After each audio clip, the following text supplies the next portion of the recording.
together. Welcome to math. You gonna wave to the camera, Lachlan? Nope, he's too busy eating his bananas. We got another SAT problem also from part D. This one is number 11.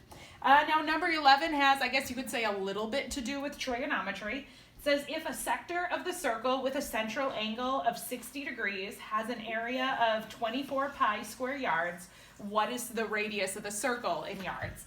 And I'm saying it's a little bit like trig because, well, I suppose this really could be geometry. If I have 60 degrees central angle, we know an entire circle is 360 degrees. So the sector of the circle that we're dealing with, if I reduce this fraction, is simply 1/6 of the circle, which means that having an area of 24 pi means this area, it only represents 1/6 of the circle.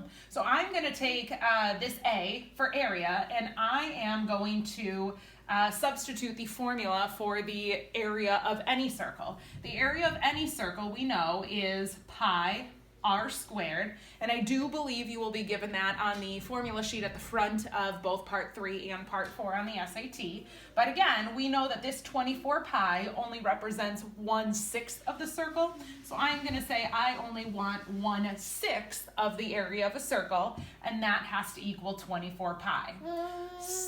Thanks, bud. Can you wave? Yeah, blow kisses. Okay. We ultimately want to know what the radius of the circle is, and seeing as r is our only variable, we're going to go ahead and solve for r. So I could divide both sides by pi, and since I have a pi on both sides, really that just means the pi is going to disappear. I'm then going to divide both sides by 1/6, but I don't really want to divide by a fraction. You all done? I get you more in just a minute, okay? So instead, I'm going to multiply both sides by 6. 6 times 1/6 gone. And 6 times 24 is going to give us 144 equals r squared.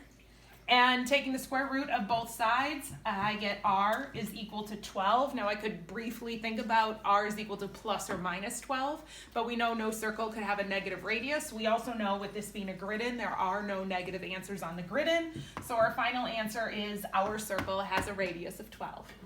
Say bye-bye. You say bye-bye.